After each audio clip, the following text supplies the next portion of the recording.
నమస్తే, welcome to Chitragupt. నేను మీ Uday Kiran. Welcome to మూతబరి ముచ్చట్లు. ఇక పాకిస్తాన్కు సంబంధించినటువంటి హఫీజ్ సయ్యద్ ఎవరైతే లష్కర్ తోయిబాకు సంబంధించినటువంటి హెడ్ అనుకోవచ్చుగా, వాడే లంగ పనులు చేయించేది అనుకోవచ్చు. ప్రతి ఒక్క విషయంలో కూడా పాకిస్తాన్ మద్దతుగా ఐఎస్ఐ సంబంధించినటువంటి విషయాల్లో కావచ్చు, లష్కర్ తోయిబాకు సంబంధించినటువంటి విషయాల్లో కావచ్చు, ప్రతి ఒక్క విషయంలో కూడా ఆయననే ముందుండి నడిపించినటువంటి వ్యక్తిత్వం గలటువంటి హఫీజ్ సయ్యద్ మళ్ళేం మాట్లాడిండు ఉదయ్ భాయ్ అంటే మళ్ళేం మాట్లాడలే. ఆ రోజు సింధు నది జలాలను ఆపేస్తే ఆ సింధు నది జలాలకు సంబంధించినటువంటి నీళ్లకు బదులుగా నరేంద్ర మోడీ రక్తంతో పాటు హిందువుల రక్తాన్ని పారిస్తానంటూ బహిరంగంగా సవాలు విసిరినటువంటి హఫీజ్ సయ్యద్, అదేవిధంగా ఆయన బృందానికి నరేంద్ర మోడీ గవర్నమెంట్ తరపున భారతీయులమంతా గట్టి కౌంటర్ ఇచ్చినాం. ఒకవేళ నరేంద్ర మోడీ వెనక్కి తగ్గకపోతే నరేంద్ర మోడీని చంపేస్తామని, అంటే నా భారత దేశ ప్రధానిని చంపేస్తామని ప్రగల్భాలు పలికినటువంటి హఫీజ్ సయ్యద్కు నిన్నగాక మొన్న సుక్కెదురైంది. నా భారతదేశ జాతి యోధుడు, జాతీయవాది, ధర్మ సంరక్షకుడు, భారతదేశంలో ఉన్నటువంటి హైందవ సోదరిమణుల పెద్దన్న లారెన్స్ బిష్నోయ్ దీంట్లో మధ్యలోకి వచ్చింది. లారెన్స్ బిష్నోయ్ పేరు తెలియనటువంటి వ్యక్తులు లేరు, వ్యక్తిగతంగా తెలియనటువంటి మనుషులు లేరు. లారెన్స్ బిష్నోయ్ అంటే ఓ హడల్. సిద్ధు మూసేవాల హత్య చూశారు. భారతదేశంలోనే ఒక భయంకరమైనటువంటి హత్య అది. తర్వాత బీహార్కు సంబంధించినటువంటి ఒక ఎమ్మెల్యే ఆయన హత్య చూశారు. అది భయంకరమైనటువంటి హత్య. ఎస్, మేమే చేశామని బహిరంగంగా ఒప్పుకున్నటువంటి భారతదేశ హైందవ వీరుడు లారెన్స్ బిష్నోయ్ నిన్నగాక మొన్న ఒక లెటర్ రిలీజ్ చేసిండు. ఏమని రిలీజ్ చేసిండంటే, నా భారతదేశంలోని నా అమాయకపు హైందవ బిడ్డలను పొట్టబెట్టుకున్నటువంటి ఓ పాకిస్తాన్ నా కొడుకులారా, మిమ్మల్ని మట్టు పెట్టకపోతే నా పేరు లారెన్స్ బిష్నోయ్ కాదు అంటూ ఒక లేఖ విడుదలైంది. ఆ లేఖలో ప్రధాని నరేంద్ర దామోదర్ దాస్ మోడీని ప్రస్తావిస్తూ హఫీజ్ సయ్యద్ మాట్లాడినటువంటి మాటలకు లారెన్స్ బిష్నోయ్ గట్టిగానే కౌంటర్ ఇచ్చిండు. అరే నా కొడుక హఫీజ్ సయ్యద్, నీ ఇంట్లో దూరి నా అమాయక బిడ్డలను చంపినాక నువ్వు నా దేశ ప్రధానిని, నా హిందువుల రక్తాన్ని పారిస్తున్నావు కదరా నా కుక్క, నిన్ను చరిత్రలో లేనట్టుగా చంపేస్తాం, ఊచ కోత కోస్తాం నా కొడుక, చావంటే ఇంత భయానకంగా ఉంటుందా అని అనుకోకపోతే నా పేరు మార్చుకుంటా అని చెప్పేసి లారెన్స్ బిష్నోయ్ యొక్క వీడియో ఒక లెటర్ విడుదల చేసింది. ఆయనతో పాటు ఇంకొక గ్రూప్ కూడా ఆయనకు చేతులు కలిపింది లారెన్స్ బిష్నోయ్ గారికి.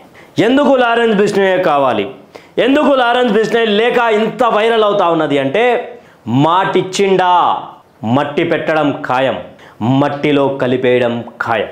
ఇది లారెన్స్ బిష్నోయ్ స్ట్రాటజీ, ఇది లారెన్స్ బిష్నోయ్ గట్స్. సారీ అన్న, లారెన్స్ బిష్నోయ్ అని నేను మెన్షన్ చేస్తూ ఉన్నా, కానీ నేనున్నటువంటి వృత్తిలో నేను అన్న అని కానీ గారు అని కానీ సంబోధించవచ్చు.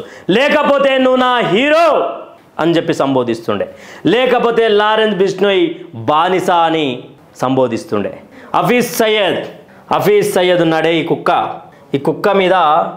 కుక్క మీద ఇప్పుడంతా నిఘా మొత్తం ఈ కుక్క మీదనే.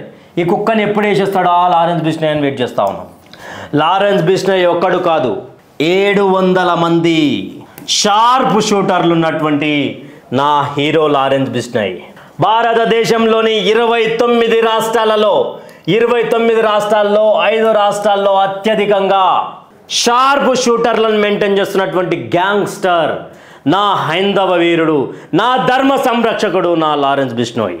ఒక జింక మీద దాడి చేసినటువంటి సల్మాన్ ఖాన్కి నిద్రపట్టలేడు నా లారెన్స్ బిష్నోయ్. చెమటలు పడుతున్నాయి, ఏమంటారు, బుల్లెట్ ప్రూఫ్ కార్లు కొంటున్నారు. అలాంటి తరుణంలో లారెన్స్ బిష్నోయ్కి సంబంధించినటువంటి ఒక విషయంలో ఒక హఫీజ్ సయ్యద్ అనే ఈ పాకిస్తాన్ కుక్కకు లేఖ రాగానే ప్రతి ఛానల్లో బిగ్ బ్రేకింగ్ న్యూస్.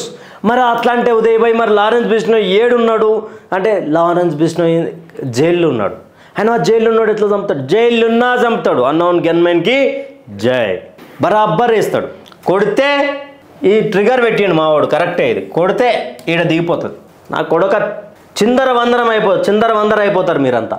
భారత ప్రధానినే వేసేస్తా అన్న నీ గట్స్కి, నీ దమ్ముకి నమస్తే పెడతాం. కానీ నా బిష్ణోయ్ వచ్చిన తర్వాత నీ ఆటలు చెల్తాయి అంటే జాంతా నై జాడిస్ దంతం అని అంటాం. ఇక చూద్దాం మరి పోలీస్ నిర్బంధంలో ఉన్నటువంటి నా హీరో లారెన్స్ బిష్ణోయ్. అలాంటి హీరో మాట ఇచ్చిందంటే మట్టిలో కలపడం పక్కా అని చెప్పినాం. మరి హఫీజ్ సయ్యద్ ఏడ దాక్కుండో తెలియదు. సుమారు 3000 ఆర్మీ సోల్జర్స్ పాకిస్తాన్ సంబంధించి రిజిగ్నేషన్ ఇచ్చి ఇళ్ళకు పోయి ఆ నుంచి బయట దేశాలకు పారిపోతున్నటువంటి వైనం.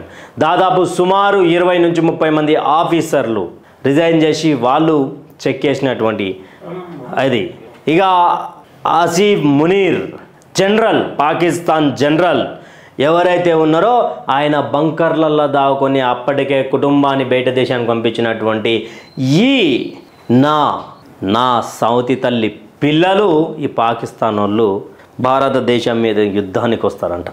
ఇక చూద్దాం బిష్ణోయ్ అన్న ఇచ్చినటువంటి మాట నిలబెట్టుకుంటాడా నిలబెట్టుకోడా అంటే బహుశా ఇక్కడ అన్నోన్ గన్మెన్కి జై, 700 మందికి షార్ప్ షూటర్లకు జై.